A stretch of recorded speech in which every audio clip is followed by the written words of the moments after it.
Salut les petits loups, alors on se retrouve aujourd'hui pour une nouvelle émission des grandes gueules du Wargame.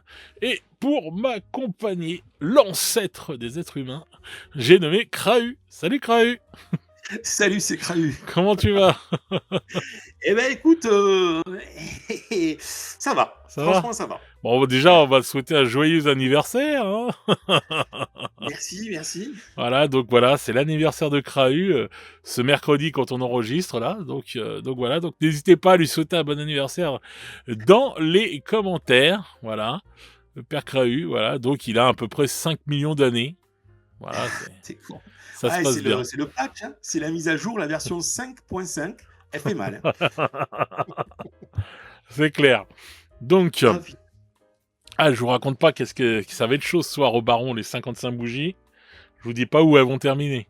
Bref, donc aujourd'hui, nouveau sujet. Eh bien, écoutez, on va faire un sujet très très simple, c'est découvrir le hobby Warhammer. Par où commencer en 2026. Voilà.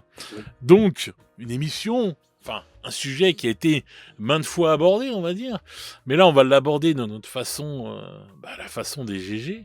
Voilà, déjà, premièrement. Et puis, en fait, on va faire un petit historique déjà, puisque nous, on a la chance d'avoir connu le hobby assez balbutiement. Et puis, Krahu, il a connu ça même avant, c'était la nounou de Ian Livingstone et compagnie.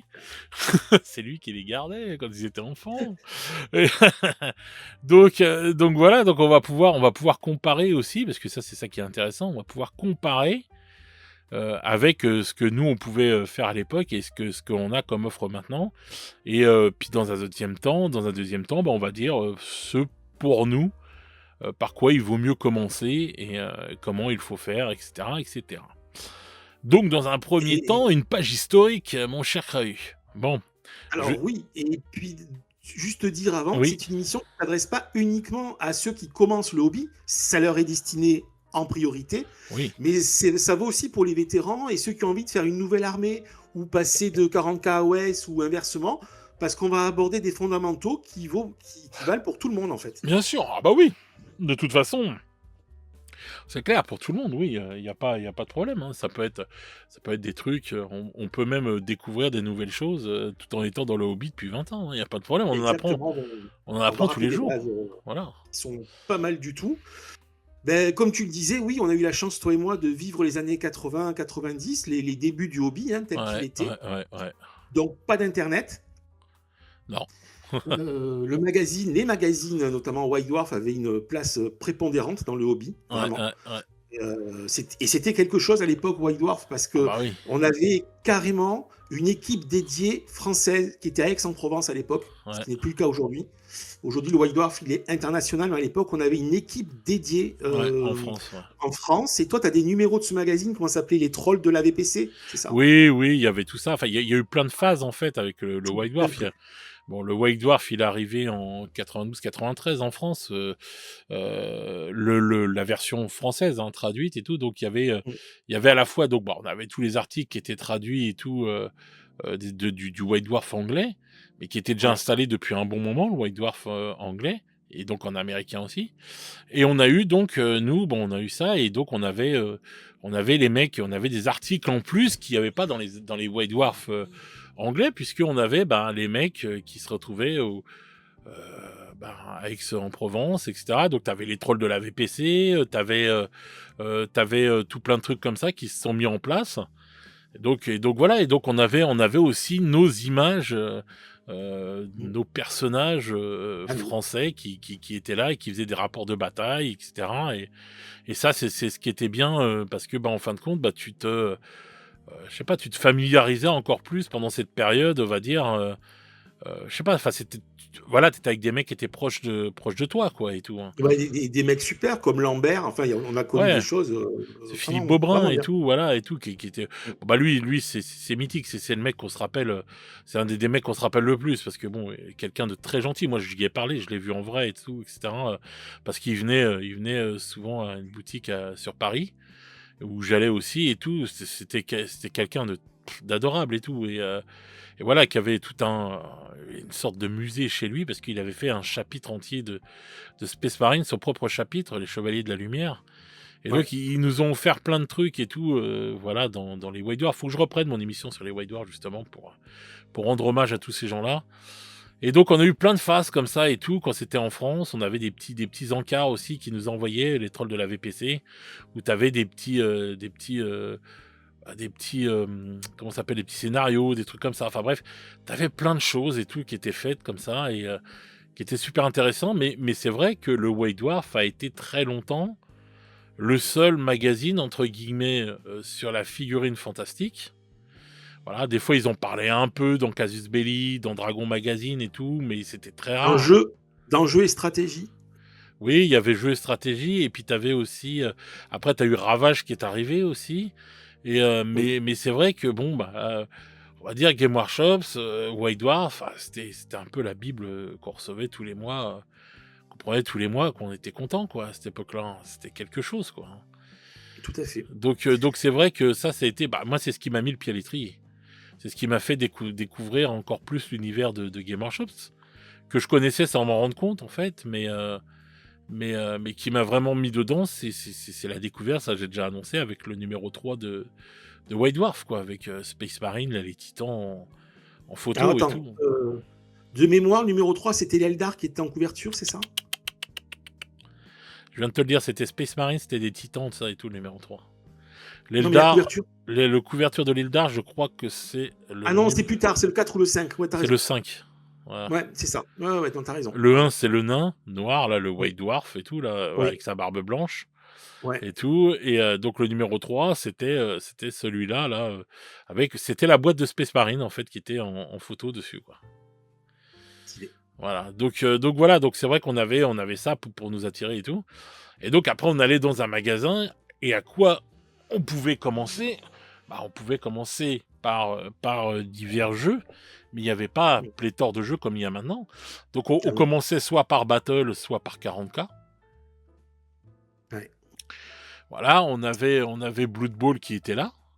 On avait Aussi. Space Marine qui était là, donc le jeu... Épique en 6 mm. Voilà, en 6 mm, le système épique, ce qu'on appelait. Tu avais Ouais. Blood Bowl qui était là, et tu avais, comment il s'appelle, Space Hulk. Mais bon, qui était pas là, on va dire, sur la longueur, quoi. Non, ouais, ça, Space Hulk, ça a toujours été. Voilà, il vient, il disparaît, il revient Il 10 était ans un plus peu tard. plus long, on va dire, à cette époque-là. Il était là un peu plus longuement. Tu pouvais l'avoir un peu plus longuement, mais voilà, c'est vrai que c'était des trucs qui disparaissaient au bout d'un moment, et voilà, quoi. On aurait dit qu'il faisait un certain nombre de boîtes, et après, voilà, une fois qu'il n'y en avait plus, on dirait que, bon, il n'y en avait plus, quoi, je sais pas. Enfin.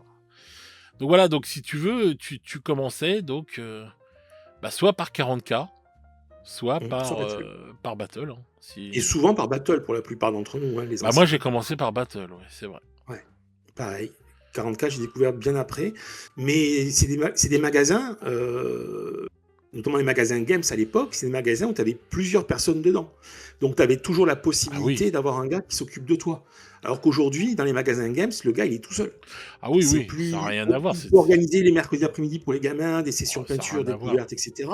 Ils font un bon boulot d'ailleurs, hein, dans les magasins Games. Aujourd'hui, il y a des gens qui sont vraiment bien et passionnés. Mais ils le faisaient à l'époque aussi. Voilà, c'est moins facile pour eux aujourd'hui, pour les gars qui bossent dans les boutiques, que ça ne l'était à l'époque. Ouais, mais faut dire ce qu'il y a et tout à l'époque, sincèrement. Non, moi je trouve qu'à l'époque c'était des vrais passionnés, plus que maintenant. Ah oui, plus, bien sûr, mais aujourd'hui il y en a maintenant, encore. tu vas dans une boutique Games, la plupart du temps, sincèrement, tu connais mieux tes produits que le mec, quoi. Ah mais ça oui, mais il y a quand même c'est triste. aujourd'hui. Je dis pas tous, hein, je fais pas une généralité, mais Voilà, sur beaucoup de magasins, il y en a encore quelques-uns, oui, qui sont des vrais passionnés, mais il y en a beaucoup qui voilà, que le mec qui vend ça ou qui vend des carottes, c'est pareil pour lui, quoi.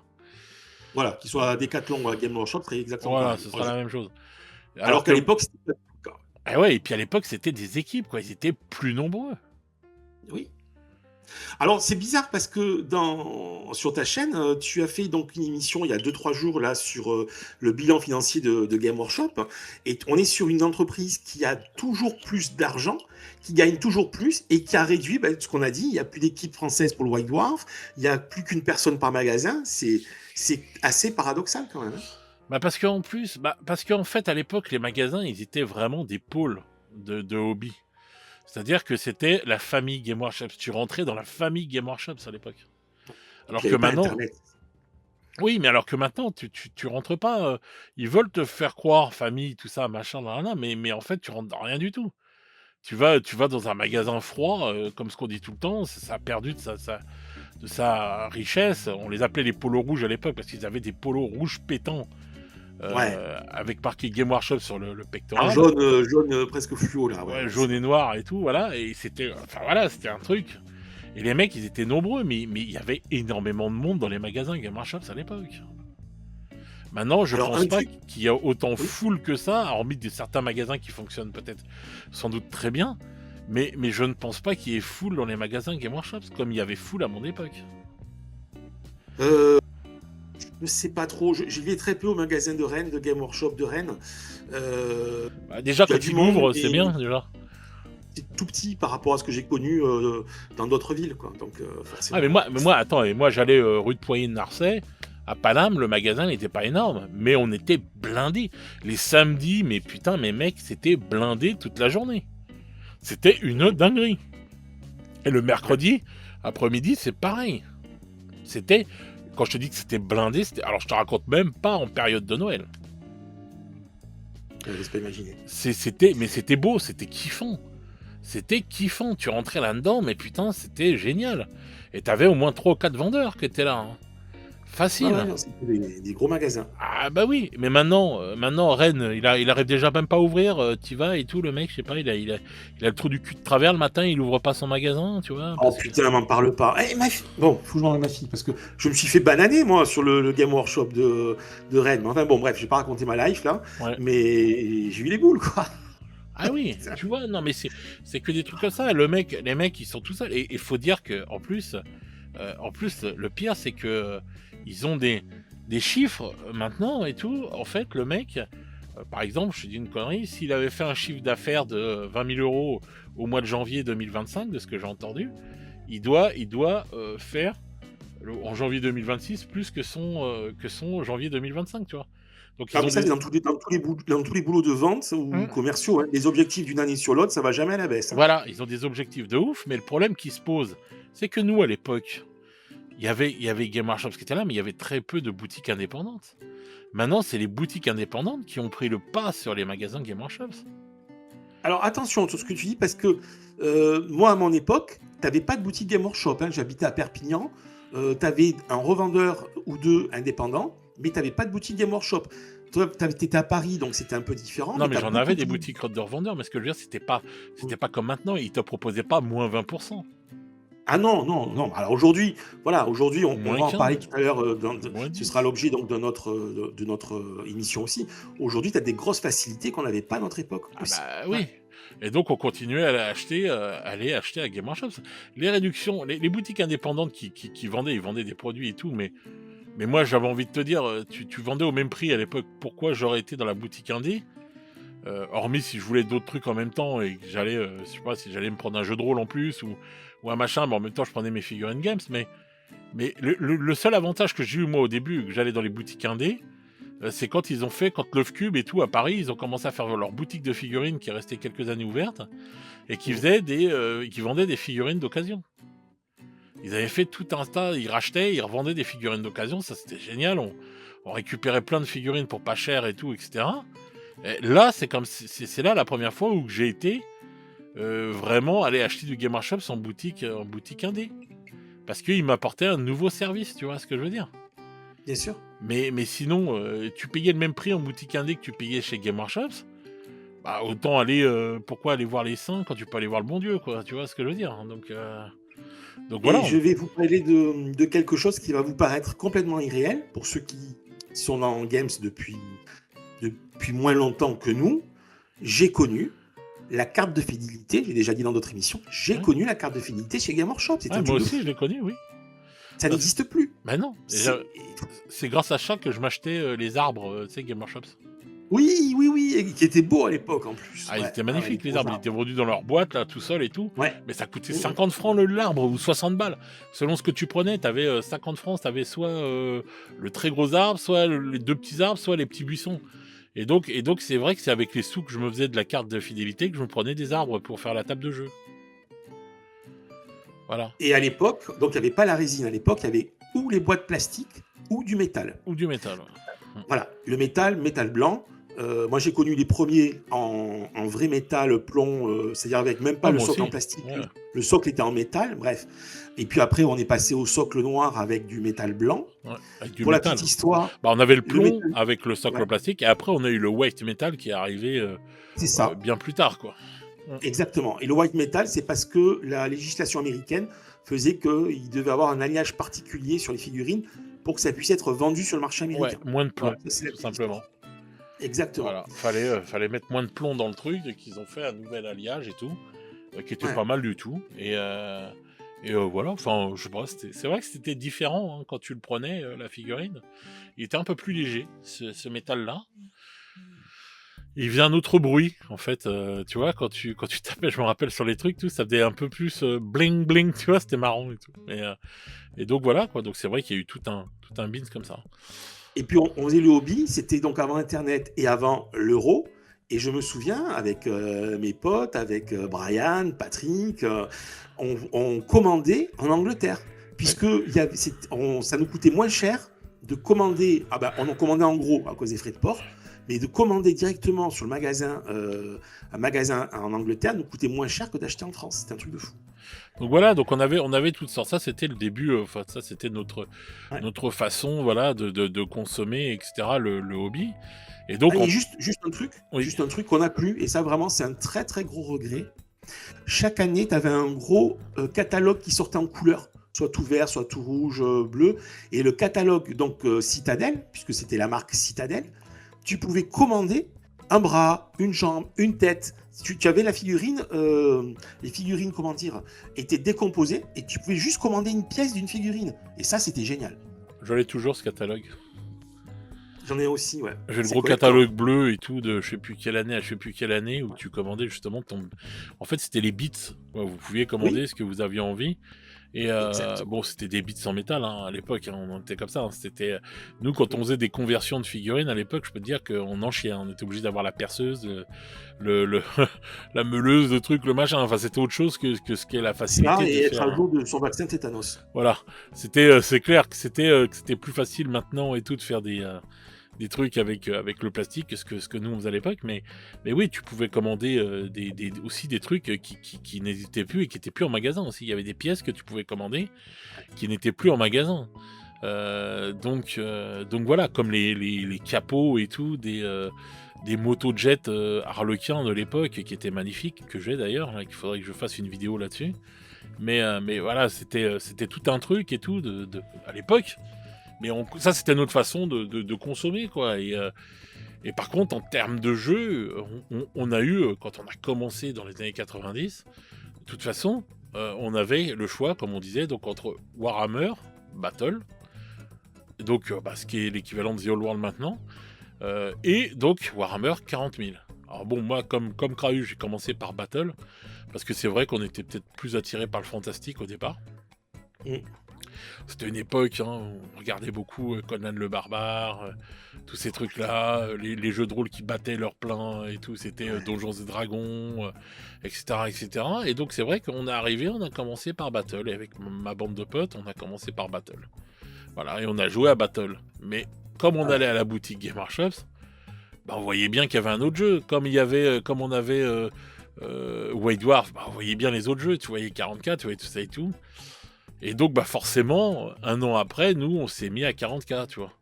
Donc, on faisait Battle et 40K après, voilà. Mais c'était les deux mamelles qu'on avait à l'époque. Oui, il y avait moins de jeux qu'aujourd'hui. Oui. Et aussi, par contre, c'est paradoxal. Donc, tu avais deux sociétés. Tu avais Game Workshop d'un côté et Citadel Miniature de l'autre. Mmh. C'était deux entités.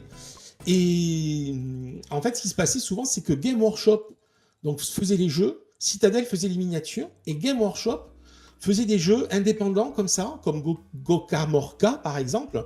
Voilà, c'était une boîte de jeux, quelques extensions, ça durait quelques mois, et hop, on passait à autre chose. Tu avais beaucoup de petits jeux comme ça qui sortaient, mais sur des one-shots en fait. Ouais. Ça restait pas sur une gamme complète comme aujourd'hui où tu as vraiment t'as Kill Team, Necromunda, tu as OS, tu as 44, tu as Légion Impérialiste. Voilà, tu as beaucoup de jeux qui se bout de bol, SDA, tu as beaucoup de gammes qui sont parallèles. Mais nous, à l'époque, tu avais juste Battle 40K, Epic pendant un moment, Space Marine, mais c'est tout, les bout de bol, mais c'était vraiment. Tu n'avais pas le choix. Et de temps en temps, quand même, tu avais des trucs comme ça qui sortaient, qui disaient ah ouais, quand même. Et qui sont collectors, hein, parce qu'il y avait de bons trucs qui sortaient à l'époque. Ah, on avait, putain, il y a un truc qui s'est mis en route. Il y avait, comment ça s'appelle on a vu l'arrivée, on avait Space Marine aussi qui était là, donc tout le système épique, les figurines en 6 mm et tout, etc. Pour des batailles à grande échelle. Donc on avait Blood Bowl quand même qui était là tout le temps dans la boutique, donc on pouvait quand même jouer à Blood Bowl et tout, etc. Et après, on a vu arriver Manoir. Donc voilà, ça c'est un des premiers jeux qu'on a vu arriver. Donc c'était des batailles de navales fantastiques et tout dans Warhammer. Et je me rappelle qu'on l'avait fait avec mes potes. Et donc pareil, c'était des petits bateaux tout petits, on va dire. Après, on a vu arriver quand même Necromunda. Donc ça c'est pareil, on est tombé dedans. Et ça a été le premier jeu d'escarmouche que Games nous a offert, quoi. Ouais. C'était Necromunda. Et après, on a vu le premier, entre guillemets, jeu de plateau, parce qu'après ils avaient travaillé avec MB avant, ils avaient fait donc HeroQuest, Space Hulk et compagnie, et le Seigneur de Guerre, ça et tout, c'était des figurines qui venaient de voilà. Et là on a eu Warhammer Quest. Donc en fait compte sur notre jeunesse, on a connu tout ça, mais nous on les a vus arriver bien après. Les Necromunda, donc Manoir, c'est dû rester 2 ans et demi, 3 ans en France à tout péter, et après ça s'est arrêté. Et donc on a eu Necromunda. Necromunda est toujours là, même s'il a eu des arrêts, hein. Il est resté pendant X années, et après il s'est arrêté, il a repris après quand Games l'a relancé, et maintenant c'est une gamme qui est toujours là. Et donc on a eu le Warhammer Quest, le premier Warhammer Quest, avec la boîte qui part à des prix de fou furieux de nos jours, quoi. Une belle boîte de Warhammer Quest, c'est 800 € de nos jours, t'imagines? Donc voilà, quoi. Donc on se retrouve avec des trucs comme ça. Donc nous on n'avait pas, c'est clair, les possibilités qu'on va voir après pour les gens de maintenant. Mais bon, voilà, quoi. C'était pas mal. On va dire qu'on a vu tous les trucs arriver. Et le premier jeu d'escarmouche qu'on a vu arriver donc chez Games, ça a été donc Necromunda. Voilà. Je m'en souviens, j'étais au service militaire à l'époque. Quand j'avais acheté le White Dwarf qui en parlait, j'avais fait waouh. Ouais. Donc Necromunda à l'époque, voilà, ça a été une révolution pour nous, parce que un petit jeu, quoi, où tu jouais 10 bonhommes, quoi, et parce qu'on était habitué, Battle déjà c'était des armées bien plus grandes, mais souvent quand on jouait à 40K c'était en 1500 points. Donc voilà, c'était un peu le format qu'on voyait le plus souvent, 1500 points. Et donc là, on se retrouve avec Necromunda, donc vraiment, t'achetais ta boîte, t'avais des décors en carton, plastique carton. Et puis les décors en carton, on les avait aussi pour Battle, on les avait pour Mordheim, on avait même un Dracloot dans la V2 en carton. Les cartons, il y en avait à l'époque. Ah bah oui. Et donc voilà, et donc on s'est retrouvé donc à avoir Necromunda. Après, on a eu Mordheim aussi, hein, qui était là. Les années 2000, ouais. Ouais, qui était un Necromunda, on va dire, mais dans l'époque médiévale fantastique, quoi. Et donc pareil, un jeu d'escarmouche, mais en médiéval fantastique. Mais bon, Necromunda, c'est vrai que ça a été une sorte de petite révolution quand même, parce que on n'avait plus des grosses armées à mettre en place. Là, on jouait vraiment une dizaine de figurines contre une dizaine de figurines. Et puis avec cet aspect jeu de rôle où tu faisais évoluer ton gang et tout, etc. Et donc tu jouais sur une superficie bien plus petite. Et donc avec l'arrivée des baguettes rouges aussi, pour les lignes de vue. Tu pouvais fouetter ton adversaire avec s'il te saoulait. mais c'est vrai qu'on a vu arriver tout ça, et c'est vrai que nous on n'avait pas entre guillemets peut-être la chance d'avoir, on va dire, une gamme de produits comme ce qu'ont les gens qui rentrent aujourd'hui dans un magasin Games, hein. À l'époque, tu rentrais dans un magasin Games, t'avais en démo 40K et Battle. Maintenant, tu rentres dans un magasin games, t'as 50 000 jeux différents qui te sont proposés, quoi. Ça n'a plus rien à voir. Par exemple, tiens, je vais te poser une question toute conne. Imaginons que l'enfant qu'on était et tout à l'époque, tu vois, quand on est rentré, qu'on a commencé par Battle, tu penses que tu aurais commencé par quoi si tu rentrais aujourd'hui dans une boutique games comme la première fois où tu es rentré? Oh, la question. Je ne sais pas. En Parce toute que- honnêteté, je pense que je partirais sur du 40K. Parce que tu Parce t'imagines... que, Ah bah oui, mais je regarde, sais pas quoi choisir, je serais un peu comme un fou. tu C'est, prendrais quoi? Tu prendrais du 30K? Tu prendrais du Necromunda? Du Kill Team? Du 40K? Alors, en fait, la question elle est un peu biaisée, puisque vu que j'étais un enfant qui avait... À l'époque, quand tu étais un geek, tu étais en minorité. C'est pas comme aujourd'hui, la pop culture, c'était vraiment sous le manteau, on va dire. Hein, tout ce qui était fantastique, c'était une niche. Et donc, moi, j'étais imbibé de Tolkien. Donc, je serais allé sur The Old World, tu vois, parce que comme je suis allé sur Battle, j'étais imbibé de ça. Mais j'en aurais plein les yeux si je...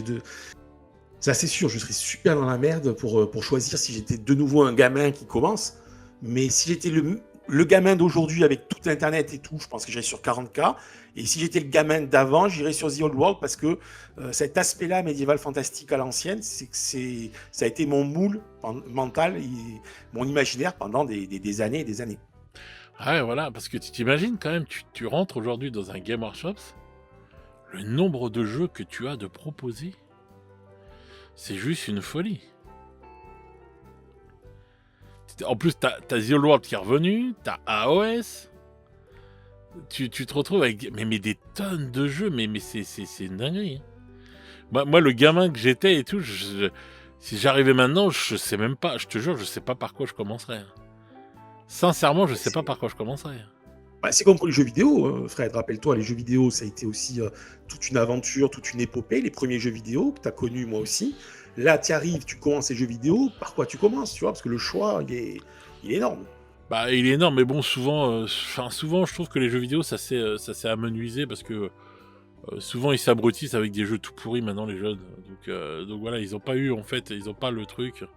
Pas tous, mais bon, beaucoup s'abrutissent avec des jeux qui valent pas un copec comme Fortnite et compagnie. Donc voilà, mais c'est vrai qu'en termes de hobby, parce que bon, on dit toujours le hobby, il est plus cher maintenant et tout, etc. On va en Il a parler. été cher à l'époque. Ben, il a toujours été cher, puis même, on va en parler dans une émission, on va en parler du passé, des prix et tout ça et tout, on va en faire une avec Jean-Jacques, tous les trois. Mais là, ce que je veux dire, c'est que, en fait, on avait pas le choix, comme maintenant, de commencer à petit prix, quoi. Ouais, tout à fait. Parce que là, La seule alternative qu'on avait, c'était Seigneur de Guerre, qui était un jeu de société Ouais, mais il n'était pas vendu chez où Games. tu avais des figurines compatibles Battle, avec des chevaliers et des gobelins orques, et la boîte, le jeu de société qui était en grande surface, qui moi était mon noyau d'armée de Space Marine, qui était Space Crusade. Voilà. Ah, mais Là, ça t'imagines, valait ça le coup, coûtait quand même c'était 200 bankable. balles, les boîtes. Hein. C'est pas... Oui, c'était cher, mais ça te permettait d'avoir beaucoup de figurines à l'époque. Ouais, je sais, mais bon, enfin voilà, moi déjà, C'était cher, ouais. Là, t'imagines un gamin qui rentre, là, enfin, quelqu'un qui commence le hobby, ou un gamin ou un adulte et tout, il peut se dire, bon voilà, si j'ai pas beaucoup de sous, je peux commencer dans l'univers de 40K, je peux commencer par Kill Team. Donc voilà, ça coûte quand même moins d'oseille que de faire une armée de 44 2000 points, une armée d'AOS ou une armée de The Old World ou de 30K, quoi. Tu vois ce que je veux dire? Il peut commencer par ça, quoi. Tu vois? Alors, déjà, premier conseil et première chose à dire. Bah, les conseils, on va les faire après, je pense. Bon, comme tu veux, parce que là, tu me parlais justement de commencer à pas cher. Vous oubliez surtout pas qu'avec le code Duncan sur Rebel Forge, c'est vraiment bankable. Hein. Oui, Voilà. je sais. Krahu fait de la pub à chaque fois. On Et va c'est faire vrai. la pub. Page publicité. Non, mais c'est vrai que ouais, on a une super réduction. Ça, c'est vrai qu'il faut le dire. C'est la meilleure réduction qu'on peut avoir de nos jours. Mais Ah, tu vois, je me dis peut-être si j'avais commencé le hobby un peu plus tard et tout à l'époque qu'en 92, Je me dis, mais en fin de compte, ça se trouve, si j'avais vu Necromunda dès le départ, j'aurais peut-être commencé par Necromunda parce que plus abordable, tu vois. Et c'est ce qu'il faut faire de toute façon. Il faut commencer petit. Et donc je me dis, mais en fait, les gens qui commencent maintenant, ils ont une chance phénoménale d'être devant une pléthore de jeux et tout quand tu rentres dans une boutique Game Workshop. Parce que, tu vois, c'est un choix, mais qui est monumental.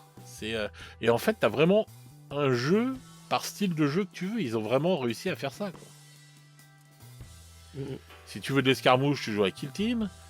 Si tu veux de l'escarmouche, mais que tu veux du jeu de rôle un peu et tout, etc., pousser plus loin, etc., tu joues à Necromunda. Si tu veux du jeu de guerre et tout, bah t'as 30K ou 40K en futuriste. Et pareil, quand tu te déplaces dans le médiéval fantastique, c'est pareil, tu te retrouves avec... bon, t'avais Feu Warcry, je sais pas si on peut dire qu'il est mort ou pas, il vivote toujours, mais il n'y a pas de nouvelles figurines. Mais t'as Warcry, on va dire, qui est toujours en train de vivoter, mais bon, qui est plus dans les boutiques, hein, qui est plus proposé. Mais bon, voilà, t'avais ce jeu-là qui était donc en mode escarmouche. Sinon, t'as AOS, et donc ce qui a remplacé entre guillemets Warcry, c'est Fer de Lance. T'imagines, voilà, on est rentré par le médiéval fantastique. T'imagines à l'époque si on avait juste pris une boîte Fer de Lance, le livre de règles et c'est bon, on aurait été fou. Et hop, tu peux jouer tout de suite, quoi. T'imagines? Non, c'est vraiment bien. C'est bien foutu. Aujourd'hui, commencer le hobby, c'est une chance. Voilà. On a fait notre moment de nostalgie, on vous a un peu expliqué comment on a vécu le hobby, etc. Il y avait des choses mieux qu'aujourd'hui, des choses moins bien. Bon, il faut faire avec l'époque dans laquelle on vit, mais c'est vrai qu'aujourd'hui, il y a quand même beaucoup de choses pour commencer le hobby sans se ruiner et en se faisant plaisir. Et comme tu l'as dit, hein, c'est les petits formats. On a fait l'avant-dernier GG, c'était là-dessus, hein, juste avant cette émission. L'émission d'avant, c'était justement, on a abordé cette question des petits formats. Et c'est vrai que de commencer, soit par l'escarmouche, soit par un jeu classique en petit format, ben, petit à petit, ça te permet de commencer ta collection, de jouer, de ne pas attendre d'avoir tout peint, tout monté, d'avoir 2000 points de 40K avant de jouer. Non, tu commences directement avec une dizaine de figurines et tu te fais plaisir et go, quoi, vogue la galère. Bien sûr. Bien sûr, parce que même Kill Team, tu peux choisir dans Kill Team une team de figurines que tu sais que tu retrouveras dans l'armée que tu veux faire à 40K. Et donc commencer direct par Kill Team en disant, je sais pas, je fais une connerie, je vais me faire des sœurs de bataille. Bon, bah là, je prends une team de sœurs de bataille, je la remettrai dans mon armée de 40K. Et hop, je joue comme ça, pour commencer, je peins ces figurines-là. C'est quand même plus rapide et plus vite de te peindre une dizaine de figurines. Hein, bien sûr qu'une grosse armée. Et hop, je peux commencer déjà à jouer, je joue à Kill Team et tout. Bien sûr, Kill Team, c'est pas 40K, mais je peux commencer à jouer. Et puis petit à petit, je m'achète d'autres figurines, je fais grossir mon armée, et dès que j'ai 500 points, comme je le disais dans la précédente émission, je peux commencer à jouer à 40K. Exactement. Voilà. Exactement. Donc, c'est vraiment bien. Donc moi, personnellement, on va commencer par le médiéval fantastique. Allez, vas-y. Donc médiéval fantastique, on a plusieurs choix. Donc on a Battle, qui est toujours là, enfin qui est revenu, donc l'ancien système Battle qui est maintenant The Old World, donc avec les armées fantastiques, magnifiques, régimentaires et tout, avec les socles collés les uns contre les autres, qui te donnent, quand tu les mets sur la table, un truc de fou furieux. Bon bref, on se croirait dans les films du Seigneur des Anneaux et tout, bref, tu vois tout ça. Tu as donc AOS, qui est un jeu pareil médiéval fantastique, mais on va dire plus fantasy, high fantasy on va dire en style, et qui va être un peu plus basé entre guillemets sur un système entre guillemets on va dire d'escarmouche, c'est-à-dire pas socle contre socle, on va dire les figurines elles sont plus mobiles puisqu'elles sont et c'est pas du régimentaire. Ouais, c'est pas du régimentaire, elles sont sur des socles ronds. Et donc tu te retrouves avec aussi donc Fer de Lance qui te permet de jouer on va dire à AOS mais à petit niveau, c'est-à-dire que tu rentres dans ta boutique ou tu vas sur internet, voilà, tu prends une boîte Fer de Lance, le livre de règles, le plateau, voilà, ton pote il prend pareil, une boîte, vous achetez même le livre de règles, le plateau à deux, si tu veux, bref, et hop, vous pouvez jouer déjà, commencer à jouer à AOS. Voilà. Et ensuite, on a la gamme Seigneur des Anneaux aussi, mais qui... Ah oui, c'est Seigneur des Anneaux, ouais. Mais ça, c'est vraiment du jeu spécialiste. Voilà, que je ne conseillerais pas pour les débutants. Non, pour les débutants. Moi, si je dois conseiller, franchement, et pourtant mon cœur est chez The Old World, parce que c'est le jeu voilà, que j'aime et tout. Mais pour moi, pour un débutant, s'il veut commencer du médiéval fantastique, il faut qu'il commence par faire de lance. Voilà. Ah ouais, ça a une superbe gamme de figurines. Bon, tous les jeux ont une superbe gamme de figurines, mais il faut dire qu'AOS a vraiment de très très bons choix en termes de beauté des figurines. Et oui, comme tu dis, le Spirit, c'est très bien pour commencer. Il y a une commu qui existe dans AOS. Il y a du monde qui joue en plus, parce que ça aussi, c'est important. Quand on commence le hobby, c'est trouver des joueurs. Je reviendrai après. Mais dans West, donc il y a ce qu'il faut là-dessus, donc c'est un très très bon début. Bah ouais, et moi j'ai envie de dire franchement, l'investissement il est pas plus cher qu'un board game ou quoi que ce soit, et donc tu peux jouer à un jeu vraiment très intéressant en prenant dès le départ fer de lance quoi. T'arrives, hop, direct tu joues à ça. Tu peux jouer très vite avec ton pote, et puis bah, vous commencez votre armée, vous peignez donc déjà cette combat de patrol, j'allais dire, mais c'est de fer de lance, quoi. Enfin, c'est l'équivalent des combats de patrol, on va dire, à 40K.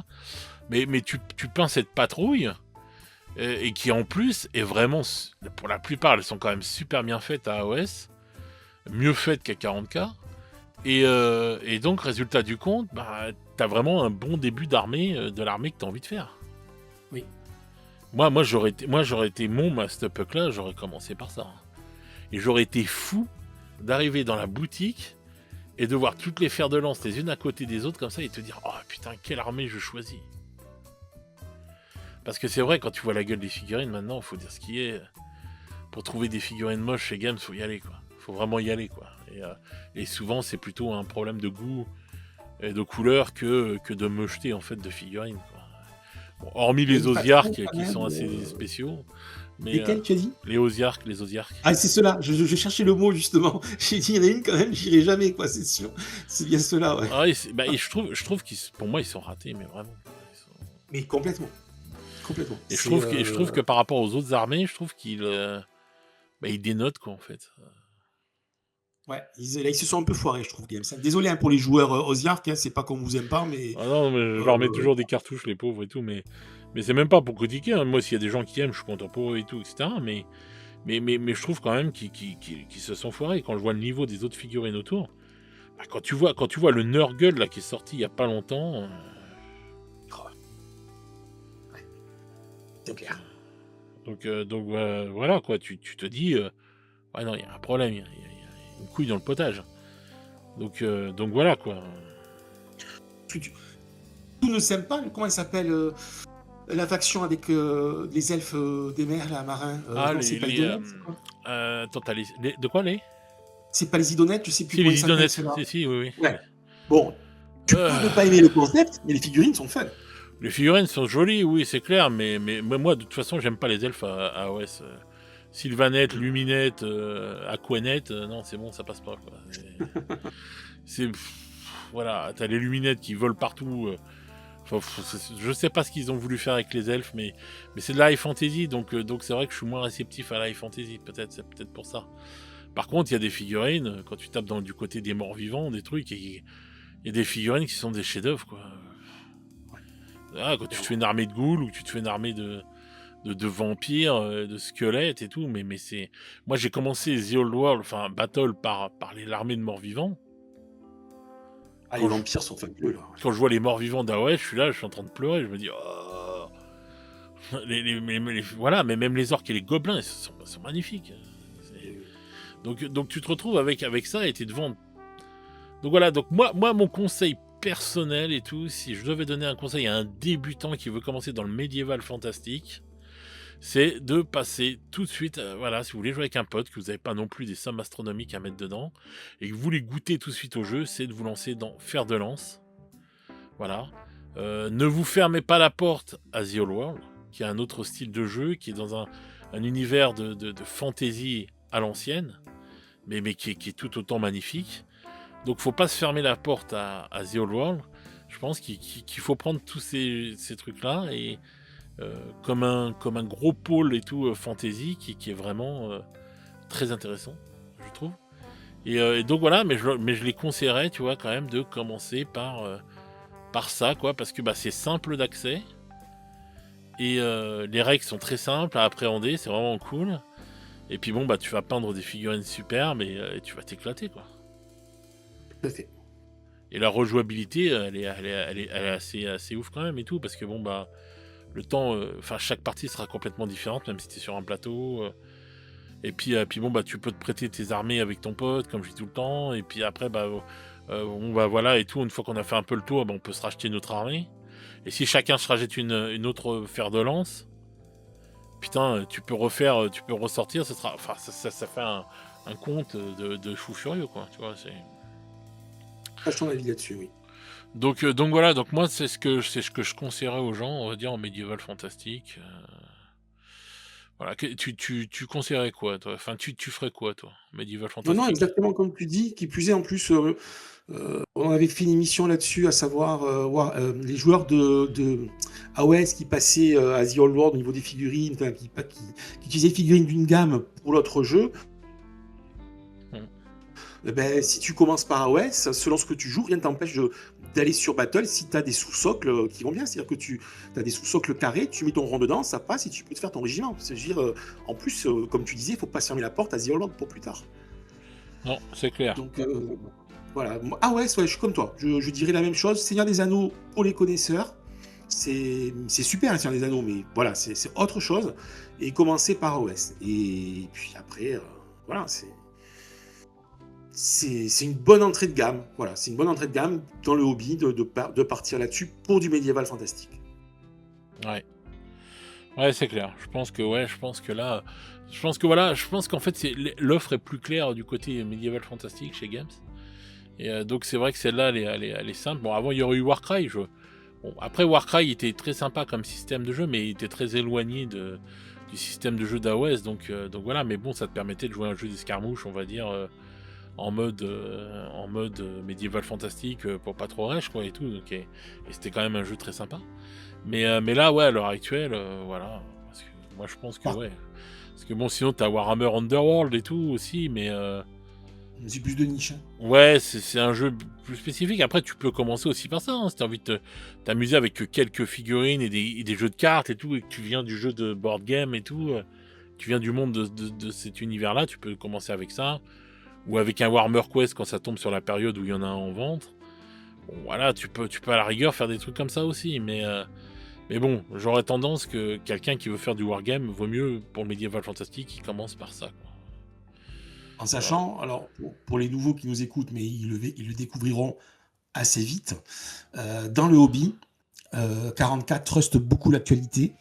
Ah oui, il n'y a pas photo. Et alors je dis pas qu'AOS est le parent pauvre, pas à ce point, mais quand même, Non. on est quand même sur une entreprise qui met tellement en avant 40K que les autres gammes ont moins de visibilité, moins de nouveautés, moins de couverture. C'est dommage. Voilà, il faut le savoir. Ouais, mais ouais, c'est vrai que 40K, il truste tout, on va dire. Sur 10 articles, tu vas avoir peut-être 5 articles de 40K, et puis après les autres se partagent les autres articles, quoi. C'est vrai que bon, ça va être quand même ça, mais c'est tellement le gros jeu et tout. Enfin. Bon, bah Voilà, tout à fait. justement, maintenant qu'on a fait la partie médiévale fantastique, bah c'est toi qui vas commencer, tu vas t'y coller. Si Mm. quelqu'un devait commencer aujourd'hui dans les univers futuristes de Game Workshops, qui proposent pléthore de façons de jouer et de styles différents, tu conseillerais quoi, toi, à quelqu'un qui veut se mettre Alors, dans l'univers de... deux choses. La première, donc je commencerai au niveau du jeu, je commencerai par Kill Team. Tu l'as dit tout à l'heure. Mhm. Pourquoi? Parce que tu peux jouer de suite avec une dizaine de figurines. Donc en termes d'investissement financier et d'investissement de temps pour peindre sa Kill Team, c'est le plus rentable. Voilà.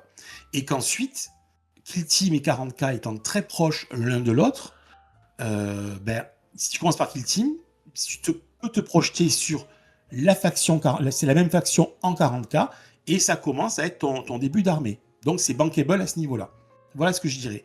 Mais ce qui est très important, que ce soit pour AOS d'ailleurs, ou que ce soit pour le futur, enfin, pour le médiéval fantastique comme pour la science-fiction, prendre le temps de choisir ce qui vraiment fait plaisir. Voilà, en termes de factions, faites-vous plaisir. Ne tenez pas compte de la méta, des règles. C'est ce qu'on dit, tu en as fait des émissions dessus, ce qu'on appelle le power creep, ça change tout le temps. Donc, faut pas se baser sur dire « Ah, c'est ceux qui gagnent le plus ». Ben ouais, ça vaut pendant X mois. Après, ce sera une autre faction. Donc, vous choisissez votre faction en fonction de vos goûts. Et aussi, n'oubliez pas qu'il y a des factions qui coûtent plus cher que d'autres et qui sont plus difficiles, c'est-à-dire les factions qui sont populeuses. Que ce soit le culte Genny Stealer, que ce soit les orques, la garde impériale, c'est des armées où il faut beaucoup de figurines. Donc c'est bien de partir sur des factions où tu n'as pas besoin d'avoir autant de matos. Voilà. D'accord, ok. Donc, du coup, choisissez vos armées pour le goût et pas en fonction de qui est le plus fort sur le terrain. Ça change tout le temps. Et choisissez vraiment parce que c'est les uniformes qui vous plaisent, parce que c'est le lore qui vous plaît, parce que vous vous identifiez à ça. Voilà, il faut laisser parler votre cœur, votre imagination, mais faire gaffe de ne pas aller sur des armées qui coûtent trop cher en termes de figurines, parce que tu achètes une combat patrol custodes, tu as quasiment ton armée, tu achètes ta combat patrol Cult Genny Stealer, il t'en faut 50, quoi. C'est ça le truc. D'accord. Donc toi si tu étais vendeur et tout chez Games, tu conseillerais Kill Team dès le départ. Oui. D'accord. Franchement. C'est pas évident Kill Team, attention, j'ai joué là la dernière version. Je galérais un petit peu parce que je trouve que la mise en place est un peu lourde. Voilà. Mais c'est un jeu qui tourne. Et puis surtout, voilà, tu joues avec de très belles figurines. Elles sont superbes, les Kill Team. Et c'est le pied à l'étrier pour autre chose plus tard. D'accord. Ok. Voilà. Je suis parti là-dessus. D'accord. Bah ouais, parce que ouais, c'est vrai que moi personnellement, tu vois, c'est là où je regrette que le jeu Combat Patrol et tout, il soit pas mieux fait, et que j'espère vraiment qu'il va arriver, qu'ils vont le développer. On va dire ce fameux jeu qui serait l'équivalent, on va dire, de, je sais pas moi, de fer de lance à AOS. Je trouve que c'est vraiment ce jeu-là qui manque et tout, parce que bon bah, une fois encore, Kill Team, c'est vrai que c'est bien parce que tu commences comme ça et tout. On a Boarding Action. Bon, Boarding Action te demande d'avoir un décor spécial, mais sinon voilà, c'est pareil, ces petits formats, et ce serait même encore plus intéressant s'il n'y avait pas besoin de décor.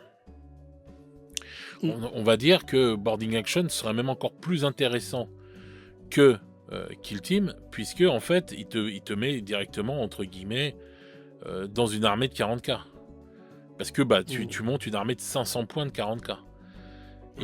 Et donc voilà. Et donc moi je suis partagé entre me dire bon vas-y tu commences par Kill Team comme je disais là et comme tu as dit et c'est très bien. Ou alors justement comme il n'y a pas ce système de jeu qui tourne vraiment bien, je pourrais conseiller à la personne de commencer vraiment par les petits formats, c'est-à-dire de jouer en 500 points. Avec les règles de 40k quoi et tout, lui dire bon bah voilà tu prends pas ton livre de règles parce que c'est une arnaque à l'heure actuelle où il passe, où ça sort. Mais bon, peut-être jouer. Allez, si je dois faire le truc, peut-être, tiens, vas-y, tu prends la plus grosse boîte qu'il y a de 40k et tout, avec les deux armées et tout, avec ton pote. Vous prenez ça, prenez la mise à jour des règles, et le petit livre des règles qui est à l'intérieur et tout, etc., et plus la mise à jour. Et puis, vous commencez à jouer en petit format, en fait. En gros. Voilà, 500 points chacun. Et voilà, comme ça vous met le pied à l'étrier. Et vous montez petit à petit 500 points, après 750, après 1000 points, après vous allez à 1500 points, si vous avez envie, après vous allez jusqu'à 2000. Mais voilà, quoi, c'est sur ça que moi j'essaierai d'insister et que j'essaierai d'aiguiller les gens, c'est que voilà, je pense qu'il faut vraiment une offre à l'heure actuelle. Il y a pléthore d'offres en fait dans l'univers de Warhammer 40 000, mais il manque cette offre là en fait. Tu vois, et la seule offre qu'il peut y avoir comme ça, c'est de prendre des règles de base de 40k, enfin prendre les règles de 40k et puis de monter une armée de 500 points quoi. Voilà. Donc, ensuite, on a ce qu'on avait dit rapidement, pour rappel, on l'a abordé dans la dernière émission, il y a des fois des jeux comme ça qui sont déclinés comme Space Marine 2 dans les White Dwarfs, que tu peux trouver en PDF sur Internet, et tu as des systèmes de jeu très simples aussi qui peuvent te permettre de commencer à jouer avec un système qui tient bien la route et qui n'est pas trop compliqué. puisque il faut aussi apprendre des règles quand tu commences dans le hobby. Et en disant ça, d'ailleurs, le piège, attention au piège pour les nouveaux. Par exemple, voulez-vous mettre à 40K, vous n'êtes pas obligé d'acheter les règles, le livre de règles de l'édition actuelle. Elle est tellement faquée que c'est l'arnaque d'acheter le livre de règles de 40K actuel. Vous allez faire la mise à jour, vous trouvez tout gratuitement sur Internet. N'achetez pas le livre de règles parce qu'il n'est plus d'actualité. Ouais, mais ils continuent à le vendre, c'est ça qui est fou, quoi. Ouais, mais c'est la grosse arnaque. Moi, je trouve ça dingue, Ça, c'est un truc qu'on n'en parle pas assez, mais Il faut le c'est- dire, quoi. Il faut le dire. c'est vrai que c'est une dinguerie, quoi. Et tout. C'est une dinguerie. Mais sinon, c'est vrai que si la personne elle avait le plus d'oseille, si vraiment la personne elle avait plus d'oseille, moi je lui dirais, mais vas-y, mais prends un terrain de boarding action et faites-vous 2 armées de 500 points et jouez à Boarding Patrol. Sincèrement, pour moi, c'est le jeu qui est tellement... Waouh. Comme tu dis. Sincèrement, pour moi, Boarding Action est au-dessus de Kill Team. Mais vraiment. Je trouve qu'il n'a pas été assez mis en valeur, ce jeu, mais les gens, ils vont vers Kill Team et tout, etc., etc. Alors, Kill Team est très bon. Hein. Bon, là, il y a beaucoup de gens, j'en ai fait une émission, mais il y a beaucoup de gens qui s'en plaignent de plus en plus et tout, puisque, bon, bah, il y a le power creep et tout qui est en train de tout défoncer. Mais si tu veux aller par là, il n'y a pas de power creep, entre guillemets, à boarding action, quoi. Parce que, bon, bah, tu montes ton armée et tout, et voilà. Après, bon, il y a toujours des gens qui vont vouloir optimiser, comme des ports et tout, etc. Mais ça, on pourra jamais l'empêcher. Mais tu sais avec qui tu joues. Mais si tu joues entre potes et tout, on s'en bat les yocs.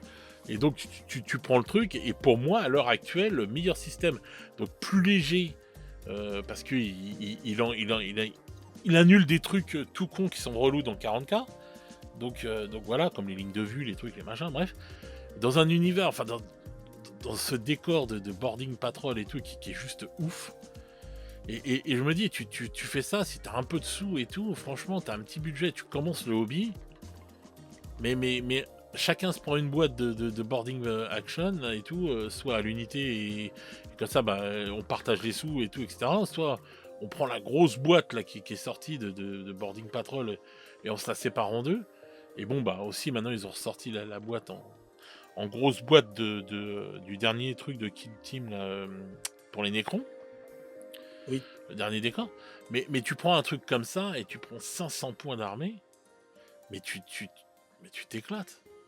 Ah, t'as de quoi te régaler, bien sûr. Tu t'éclates. Et donc voilà, et donc tu te retrouves avec ça. T'as juste à acheter le livre de Boarding Patrol, et encore, les règles sont gratuites. Hein. Le livre, il te donne juste des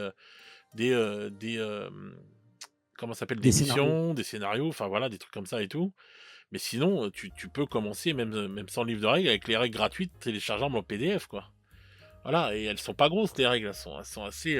et donc voilà, et je trouve que ouais, ça te permet de jouer et t'éclater avec ton pote, mais de te faire un délire. En plus, ce décor est magnifique. Et ces décors-là, que ce soit celui-là ou l'autre, sont magnifiques. Pour moi, voilà, quoi, c'est juste ouf, quoi. Donc, C'est pas bête, ouais. C'est vrai que Boarding Action, ça reste un investissement différent, comme tu dis, à cause du décor, mais ça reste top, quoi. C'est vrai.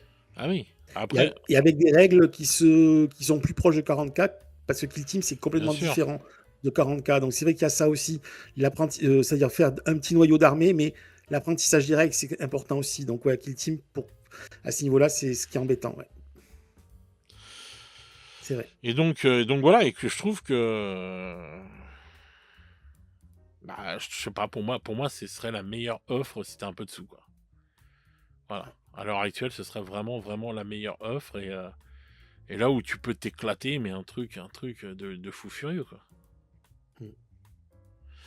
Donc voilà, donc c'est vrai que je me dis, pour moi, ce serait ça, et du coup, c'est là que je me dis que oui, un vrai jeu qui tourne, parce que moi, en V9, j'étais hypé par le jeu Combat Patrol qui nous avait vendu, et en fin de compte, on s'est retrouvé vite à déchanter. Et je me dis, mais putain, mais s'ils arrivaient à le faire et qu'ils faisaient des vrais combats de patrol, Ça serait top. vraiment classe et tout, vraiment des bonnes combats de patrol, parce qu'il y en a des bonnes combats de patrol, mais il y a des autres combats de patrol qui sont vraiment pas terribles, quoi. Et je me dis, mais ce jeu-là, il pourrait vraiment être le fer de lance, donc ça serait à double emploi le mot fer de lance, mais ça pourrait être le fer de lance de 40K et qui pourrait donner une saveur aussi. Parce que moi, quand ils ont vendu ce système de jeu-là, mais je rêvais, je me dis, mais putain, tu prends, à chaque fois tu vas prendre une combat de patrol, ça va pas être la même chose. Tu vas pouvoir jouer avec pléthore de figurines différentes. Et comment va réagir une combat de patrol, je sais pas, de Dark Angels contre les Tyrannides, comment elle va réagir contre de la Gardam, comment elle va réagir contre des Eldari. Tu vois, et c'est un jeu dans un jeu, mais qui peut t'amener à faire des trucs de fou, et en dépensant moins d'argent, et en peignant, voilà, pléthore de figurines différentes, et voilà, quoi. Donc, Alors j'ai un petit peu peur quand même, je veux pas doucher tes espoirs, oh bah, mais ils sont déjà douchés, t'inquiète, mon pote. Ils sont partis dans les chiottes. ouais, on va pas avoir cette discussion sur les chiottes vu de quoi on a parlé avant Oh non, non, l'émission. non, Ouais. non, c'est bon. Ouais. Euh, tout ça pour dire quoi? Oui, moi ma peur, c'est que Game Workshop donc parte sur autre chose puisqu'ils ont, avec la série d'Amazon qui va arriver, ils ont parlé d'une nouvelle façon de jouer, d'une autre époque de jouer, celle qui est entre l'hérésie d'Horus et 40K. Ça porte un nom. Pas la purge, comment ils appellent ça? C'est la purge. C'est la purge, c'est ça? D'accord. Ouais. Donc, est-ce que ça va vraiment être fait ou pas? C'est des rumeurs.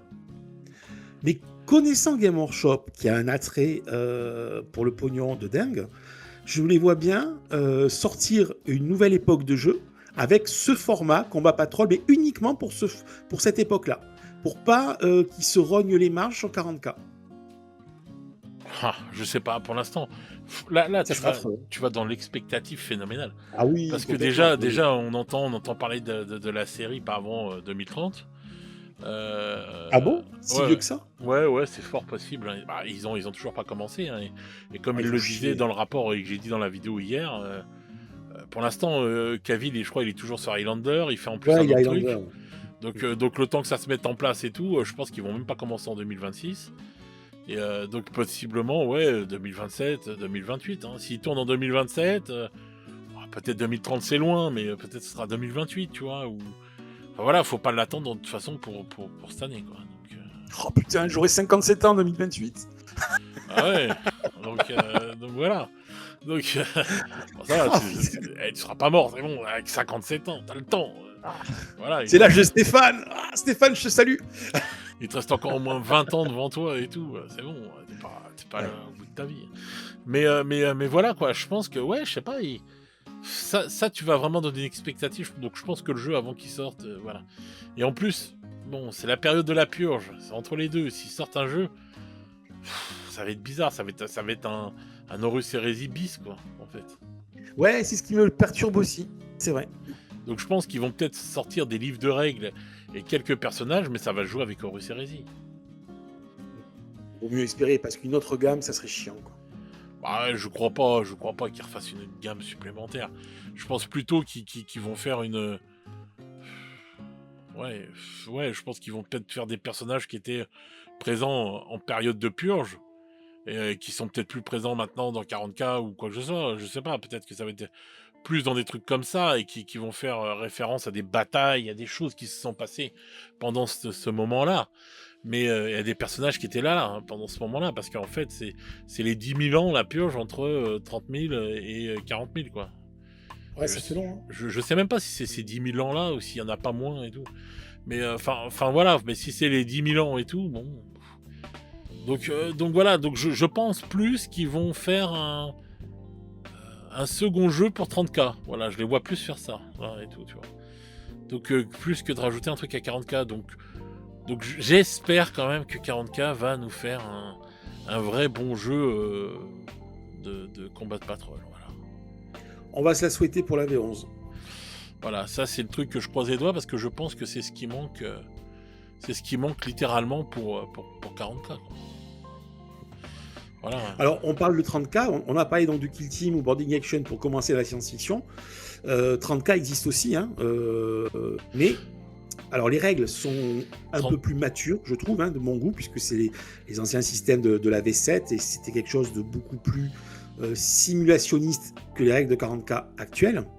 Donc, pour moi, par certains aspects, c'est un jeu plus mature. mais qui nécessite beaucoup de figurines par contre, et qui laisse beaucoup plus de figurines que 40K. Donc on peut jouer en petit format à 30K, mais voilà, il faut savoir que 30K c'est un gros truc quand même. D'accord. Voilà, je tenais à le dire. 30K, de toute façon, déjà, faut partir du... Pour moi, c'est un jeu spécialiste, encore une fois, parce que c'est un jeu, déjà, où il faut jouer en 3000 points. Déjà, Oui, c'est chaud. long. C'est chaud. Parce que déjà, tu te dis 2000 points de 40K. Bon, voilà, faut monter son armée, ça et tout. 30K, c'est un super jeu. C'est vraiment une tuerie. Des figurines qui sont de toute beauté. Mais bon, déjà, faut monter une armée de 3000 points. Donc ça, je pense que c'est le truc que tu vas... Une fois que déjà que tu as goûté à 40K et tout, etc., tu vas aller après chercher d'autres saveurs dans 30K. Parce que c'est des saveurs complètement différentes. Tu vois, c'est comme quand tu as fait de l'AOS et tout, des trucs comme ça. Je pense qu'à un moment, tu peux aller chercher d'autres saveurs, justement, dans The Old World. Voilà. Et c'est ça, c'est l'équivalent, ouais, c'est un peu ça. Voilà. Et donc, résultat du compte, voilà. Et si tu fais que de l'escarmouche, et que tu veux pas faire du combat, enfin voilà, tu peux aussi faire que du kill team et puis aller à chercher d'autres saveurs dans Necromunda, tu vois. Mais bon, voilà quoi. Tu vois, c'est plus des trucs comme ça. Donc c'est vrai. Après, tu peux commencer par 30K si vraiment t'es quelqu'un qui a lu les livres, qui est à fond dans la période, et te dire, non, je me lance dans 30K et tout. Tu peux complètement commencer par 30K. Sauf que le budget sera pas encore le même. Voilà. Et donc voilà. Et donc là,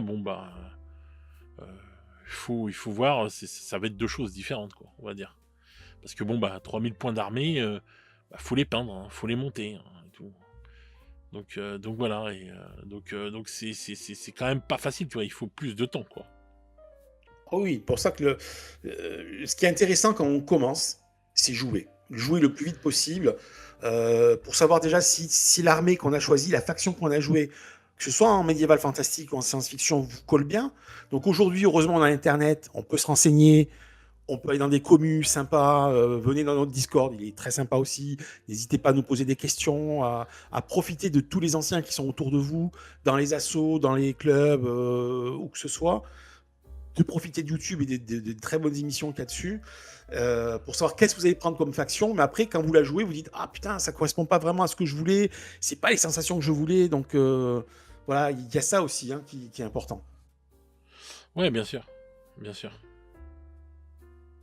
Mais bon, enfin, dans tous les cas de figure, moi je pense que on a pléthore de jeux, mais il faut faire attention, il faut bien savoir d'avance et tout ce que l'on veut faire. Voilà, vraiment. Voilà, je pense et tout. Et donc moi, je répète, je conseillerais quand même faire de lance pour le côté médiéval fantastique, parce que c'est super jeu, et puis voilà, tu commences avec pas beaucoup de sous et tout, et voilà. Et puis après, 40K et tout, je conseillerais, soit tu commences par du kill team et tout, vraiment, et tu fais de l'escarmouche. Ou soit tu commences directement par du 40K, mais à 500 points. Voilà, tout simplement. Voilà. Tu te lances vraiment dans le 40K, mais tu fais du 500 points. Ouais. Et après, une fois que tu as joué à 500 points avec ton pote, hop, vous continuez à vous acheter des trucs, vous allez vers du 750 points, hop, vous rejouez ensemble à 750 points. Comme ça, vous apprenez encore mieux les règles et vous voyez la différence que c'est d'avoir 250 points de plus. Après, vous passez en 1000 points et vous voyez la différence que c'est d'avoir 500 points de plus. Et après, vous passez en 1500 et après, vous arriverez en 2000, etc., etc. Et vous aurez fait, en fait, voilà, faut pas attendre de dire, tiens, vas-y, je vais peindre mes 2000 points et là, je vais jouer. Non, parce que vous allez vous décourager. Voilà, il faut continuer à appréhender, parce que les règles et tout, comme elles changent tout le temps, faut continuer à jouer en même temps, à appréhender, même si votre armée, elle n'est pas complètement peinte. Du moment que vous la peignez à chaque fois que vous faites une nouvelle bataille, il y a des nouvelles figurines qui sont peintes. Voilà, vous mettez pas la pression non plus là-dessus, continuez à jouer et tout, etc. Et voilà, et avancez tranquillement comme ça, et éclatez-vous, quoi. Parce que les règles, si tu commences et tout, c'est pareil, si tu commences dès le départ et que tu joues un peu, mais après que tu t'arrêtes, le temps que tu peignes ton armée et que ça te prend, je sais pas, 1 an, entre la première partie que tu vas avoir fait et les 1 an qui se sont passés, ce sera plus les mêmes règles. Donc, en grosso modo, quoi. Donc, il y a beaucoup de choses qui auront changé. Donc c'est pareil, faut y jouer, quoi, en fait, hein, si tu veux pouvoir vraiment bien assimiler les choses. Donc, faut pas hésiter à jouer à petit format. Voilà. Donc c'est très important de jouer à ça. Et tu as évoqué plusieurs fois là, le mot peinture. J'en profite. Peinture, oui. Aujourd'hui, on a la chance d'avoir des gammes de peinture qui permettent de peindre plus facilement, d'avoir un rendu sympa rapidement, les contrastes, les speed paint, tout ça c'est très bien. Fred a fait sur sa chaîne de très bons tutos, n'hésitez pas à aller voir, qui reprennent vraiment les bases d'une peinture très correcte, avec un minimum d'effort. Ça c'est une chance que les nouveaux débutants au hobby ont, qu'on n'avait pas nous à notre époque, parce que c'est vrai qu'on a vraiment de très bons produits aujourd'hui par rapport à ça. De toute façon, il va y avoir des nouveaux tutos qui vont arriver là et tout. Ça prend du temps à mettre tout en place parce que bon, c'est chiant, c'est quand même des trucs qui se font pas comme ça. Voilà, facilement. Il y a beaucoup de choses qui vont arriver là, des nouveaux formats qui vont arriver pour cette année. Parce que là, on va changer pas mal de choses et tout. Donc voilà, vous verrez ça et tout. Je vais vous faire voir comment vous pouvez peindre vos trucs rapidement. Et sinon voilà quoi. Sinon, bah, si vous n'avez pas envie de peindre, vous me contactez. Moi, je vous peins votre armée de toute façon à un prix défiant toute concurrence. Eh oui. Donc voilà, avec Et de qualité. Et de bah qualité. oui, quand même. Oui, je Non, peins mais pas. je le sais, j'ai des figurines à toi, donc elles sont de qualité, je peux le dire. Ah oui, je peins pas comme un manche, c'est sûr. Donc voilà, je vais pas juste vous les tremper dans le lavis, dans le l'azur. Hop là, voilà, une sous-couche et hop, on rentre dans. C'est après comme dans les cartoons là, quand on était gamin, que le mec il mettait un truc dans les pots de peinture à damier et ça ressortait. Tu te rappelles de ça ou pas? Je sais pas. Ah, Oui, je m'en souviens. C'était trop marrant ça. Remarque que ça pourrait servir pour les Arlequins. Ouais. Mais bon voilà, et sinon bon bah il y a un autre truc aussi qui peut vous permettre de vraiment mettre le pied à l'étrier tranquillement à l'heure actuelle si vous voulez rentrer dans l'univers de 40K, bah c'est penser à la collection Collection Hachette. Hachette. Voilà, Oui. je pense que ça peut être très bien aussi. Ah oui, bien sûr. Tu fais bien de le souligner. Ça, c'est très, très important. C'est la possibilité d'avoir des figurines beaucoup moins chères que sur le marché. Et soit donc la collection Hachette, vous la prenez, vous la recommencez à zéro en vous abonnant, soit vous la prenez de passage si votre libraire ou buraliste ou votre supermarché il le fait. Et puis aujourd'hui sur Internet, on peut trouver des anciens comment dire, Combat Patrol aujourd'hui achète, mais tu as eu Imperium avant, tu as eu Conquest. Ouais. Tu peux trouver sur le marché d'occasion des numéros à des prix très très abordables. Ouais, c'est clair. Voilà. Mais méfiez-vous du marché de l'occasion. Hein. Tu as fait des émissions très sympas dessus avec Jean-Jacques. C'est super, les marchés de l'occasion, mais faites gaffe quand même. Mais c'est vrai que ça aussi, ça permet de commencer le hobby à moindre frais. Mais faites attention. Donc c'est pour ça, je te dis, pour ça, il y a plein de trucs de toute façon à mettre en place, mais voilà quoi. Donc si tu veux commencer par 40K, c'est vrai que tu peux commencer par cette fameuse collection Hachette qui va te permettre d'avoir pas mal de figurines. Bon, ce sera des figurines de différentes armées là. En fait, puisque c'est la collection Combat Patrol. Mais bon, ça peut te permettre de faire des petites armées de 500 points, justement. Parce qu'il y a des combats de patrol qui ont à peu près 500 points d'armée directement. Il y en a d'autres moins. Mais il ne faudra pas grand-chose de plus, on va dire, pour les avoir, les 500 points. Donc, bah, à deux potes et tout, si vous commencez le truc, vous avez tous les livres qui vous apprennent les règles petit à petit. Bon, bah, vous pouvez vous partager les armées. Il y en a un, il dit, bon, bah, tiens, moi, je prends les Space Marines. Moi, je vais prendre les Tyrannides. Après, bah, moi, je vais prendre la garde impériale. Moi, je vais prendre le chaos. Et je prends les orques et tout, etc. Et puis, vous pouvez vous partager la collection comme ça. Et vous faire des petites armées de 500 points en partant de ces combats de patrol-là.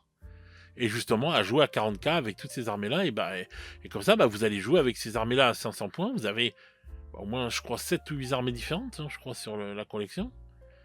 Ouais, il y en a pas mal, ouais. Il y a un bon petit paquet. Ouais. Voilà, et du coup, résultat du compte, bah, vous allez pouvoir tester toutes ces armées et savoir quelle armée vous allez vraiment aimer et vous allez vraiment faire. Voilà, et partir, ça vous permet en fait de goûter et tout, et de faire ça tranquillement, puisque la collection, je crois qu'elle s'étend sur 2 ans. C'est 2 ans à chaque fois, ouais. Ouais, 2 ans, voilà. Donc voilà, quoi, donc c'est pas trop mal en fait, cette collection Combat de Patrol pour ce genre de choses-là. Donc voilà, donc je ne pourrais que vous conseiller aussi de commencer par ça, quoi, ça peut être sympa. Voilà. Combat Patrol pour l'instant, après ils vont relancer, j'imagine, aussi sur AOS, parce que c'est une fois l'un, une fois l'autre. Ouais. Donc c'est vrai que c'est un système d'achat qui est pas mal. Et puis le secret... Bah après, c'est faire de lance. Voilà. Ce sera fer de lance et tout pour les prochains Oui, trucs. comme Combat Patrol, t'as raison. Ouais. Ils vont faire Ils de vont lance. faire C'est fer ça. de lance et tout, et là, ce sera hyper intéressant parce que alors Ah, là, ça va être top. Ouais. ah oui, Et puis, comment dire, pour commencer dans le hobby, quel que soit le fantastique ou que ce soit science-fiction, ce qui est super sympa, c'est de le commencer à plusieurs et pas tout seul. Donc, si vous avez des potes pour vous mettre avec eux ensemble, c'est génial. Sinon, vous pouvez trouver des partenaires de jeu sur la commu, Discord, sur les assos. Renseignez-vous. C'est bien de le faire à plusieurs. C'est vraiment top, quoi. ah bah oui. De toute façon, c'est fait pour être partagé vraiment à plusieurs. C'est là où c'est le plus sympa. Hein. Faut pas se jouer la face. Et c'est vrai que bon, c'est pas tout le temps facile de trouver du monde. Hein. Parce que on a des endroits qui sont un peu dépourvus de joueurs. Hein. Je sais de quoi je parle. Mais bon, des fois, faut vraiment chercher, faut se donner et tout. Parce que bon, des fois, on peut avoir la chance de trouver quand même quelqu'un. Hein. Voilà. Donc, faut jamais lâcher et tout, parce que bon, les gens ils déménagent dans la vie, ils font des trucs, ils font des machins. Et puis voilà, donc pendant X mois, vous pouvez peut-être avoir personne, et puis au bout d'un moment, il y a quelqu'un qui déménage, qui emménage près de chez vous et qui joue aussi, et du coup, ça a changé les trucs. Donc voilà, donc entre le internet, les groupes Facebook, les Discord ou les applications qu'on peut avoir sur notre téléphone. Comme Tinder. Non, c'est pas ça, pardon. Non, c'est pas la même chose, ça. Là, tu finis au baron après, hein, donc c'est pas pareil. Donc voilà, donc t'as toutes ces applications qui te permettent aussi, voilà, de pouvoir rencontrer des joueurs près de chez toi. Et c'est My, je sais plus quoi, le truc. Ah, l'application, je me rappelle plus, qui avait été fait par French War Game Studio. Je sais Je plus. me rappelle plus. Bon, bref. En tout cas, voilà, vous avez tous ces trucs-là qui vous permettent, on va dire, de trouver du joueur près de chez vous, et ça peut quand même être cool. Donc voilà. En tout cas, une chose qui est sûre, c'est que si vous commencez le hobby maintenant, vous avez une chance de fou, c'est d'avoir des choix de dingue, quoi. Carrément. Que nous, on n'avait pas. Là, on est à une période de maturité du hobby qui est géniale. Ouais, le seul truc, enfin moi, c'est vrai qu'on n'avait pas autant de choix et tout, par contre, on avait une sacrée meilleure ambiance. Hein. Punaise. Oui. Moi, c'est ça qui me manque, c'est l'ambiance de l'époque. Ah, on se marrait bien à l'époque, on se marrait bien. Ouais. Donc c'est plus ça, en fait, c'est cette saveur et tout qu'il y avait à l'époque. Et puis je regrette aussi quand même un truc et tout de l'époque, c'est que en fait, tu te rends compte que ils ont poussé les jeux que nous, ils nous mettaient quand même chez nous, mais on n'a pas tout eu en France. Hein. Maintenant, vous avez la chance, c'est de tout avoir. En France, à l'époque, il y avait, à notre époque, par exemple, pour Necromunda, il y avait des magazines spéciaux Necromunda qui sont sortis, je crois, aux États-Unis et en Angleterre, où ils parlaient de plein de trucs, et en fin de compte, où tu voyais que Necromunda, elle avait été grave développée, et ils parlaient... Hein ? Pardon ? Et pas chez nous.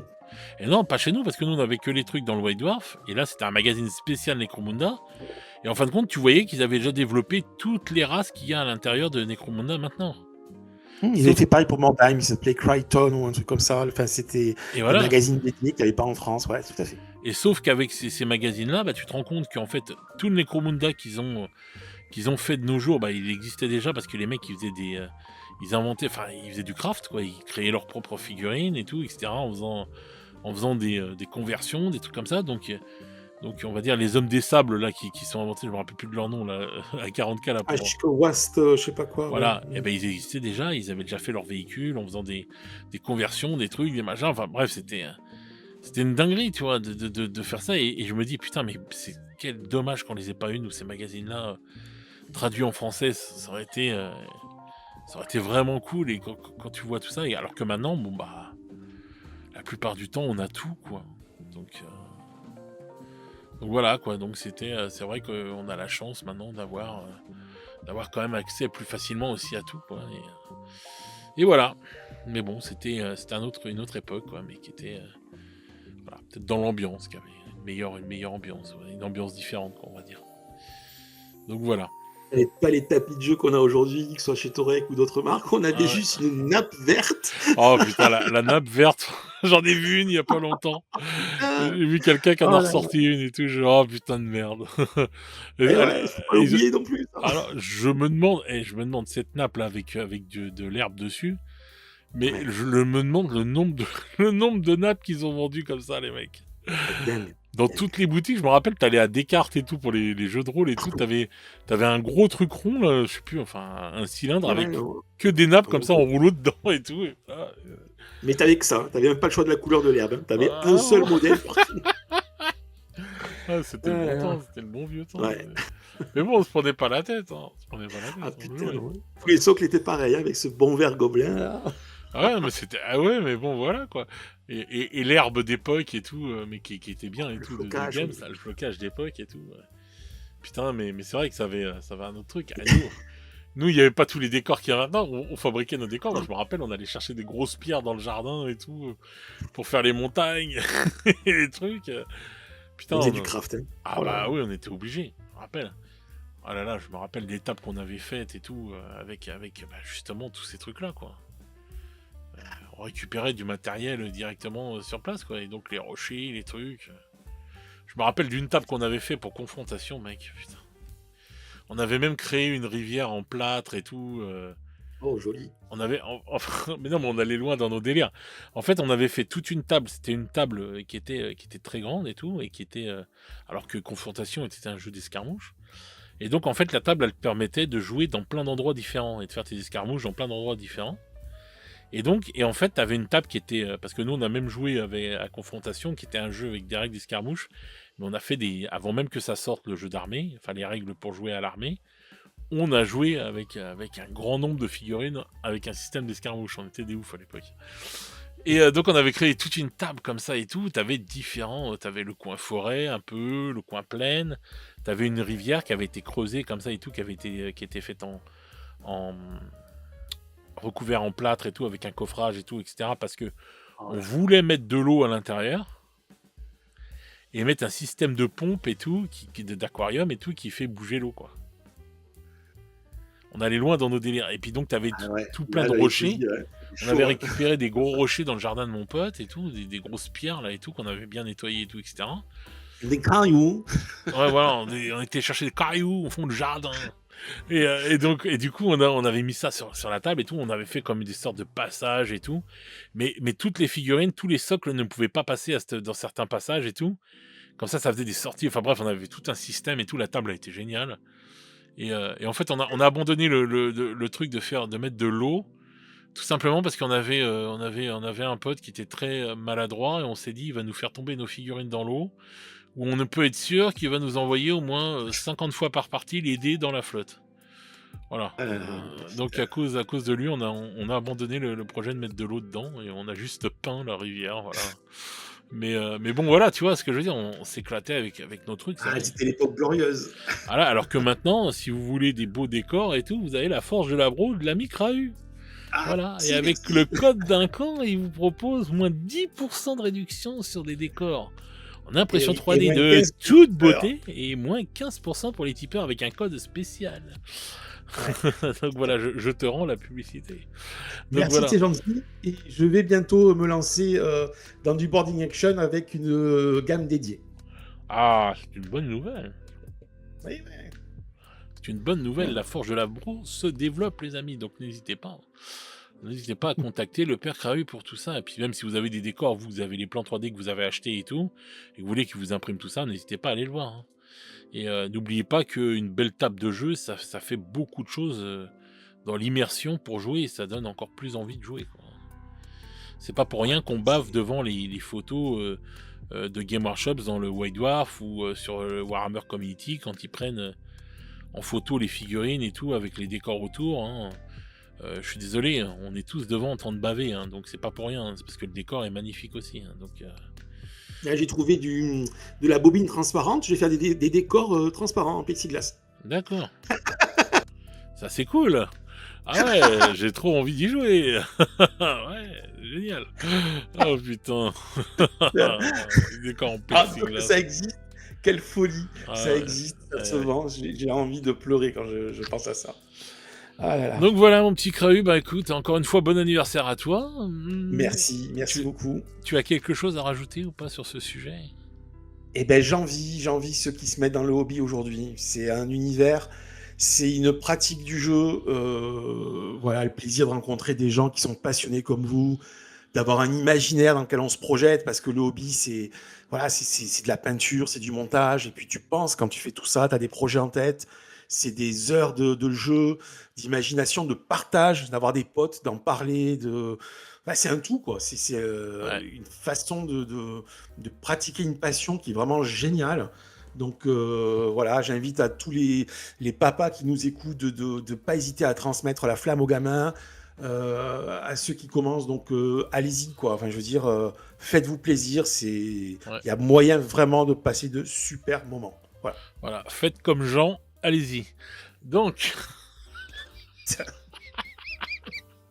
une blague que les moins de 20 ans Ah là là ne là veulent là. pas connaître.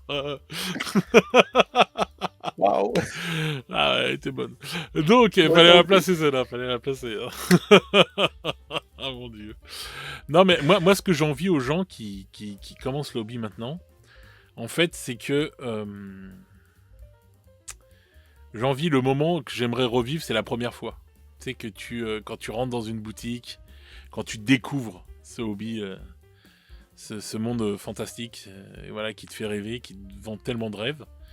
Et donc voilà quoi. Et voilà, j'envie parce que on n'a qu'une première fois hein, dans tout ce qu'on fait. Hein, de toute façon, quoi qu'on fasse hein, dans la vie, quand on mange un aliment pour la première fois, quand on a un rapport sexuel pour la première fois, quand on a un premier baiser, quand on a, tu vois, tous les trucs et tout, on n'a qu'une première fois pour tout. Et c'est vrai que bah, ce sentiment de redécouvrir, enfin, j'aimerais bien avoir une première fois dans le hobby, tu vois, de redécouvrir, tu vois, de ressentir ça de quand j'ai découvert cet univers et qui m'a émerveillé, quoi. C'est Un effet waouh, un truc de fou, quoi, qui te prend comme bah un oui, tirant. mais voilà, mais bon, je l'aurai plus jamais, mais j'aurai Non, des mais effets waouh sur des trucs qui vont être magnifiques dans le hobby, qui vont me faire waouh, mais j'aurais plus ce truc qui m'a fait la première fois où j'ai découvert ça, quoi.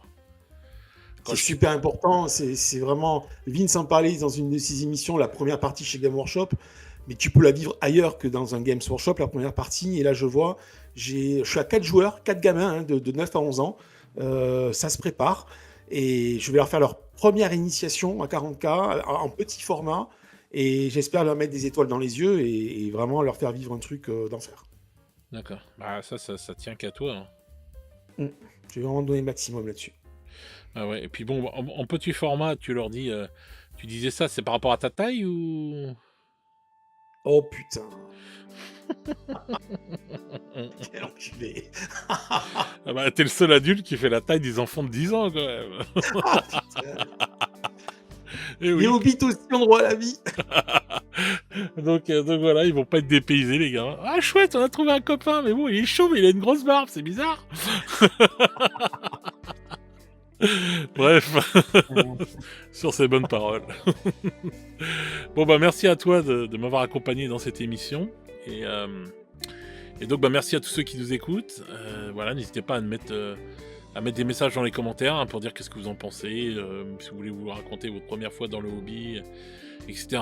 Si vous avez des conseils à donner, bref, tout ça, n'hésitez pas à les mettre dans les commentaires. Et si vous souhaitez l'anniversaire au Père Crahu, n'hésitez pas non plus, voilà, à les mettre dans les commentaires. Donc voilà. En attendant, bah, écoutez, je vais vous souhaiter une bonne soirée ou une bonne journée, selon comment vous écoutez ce programme.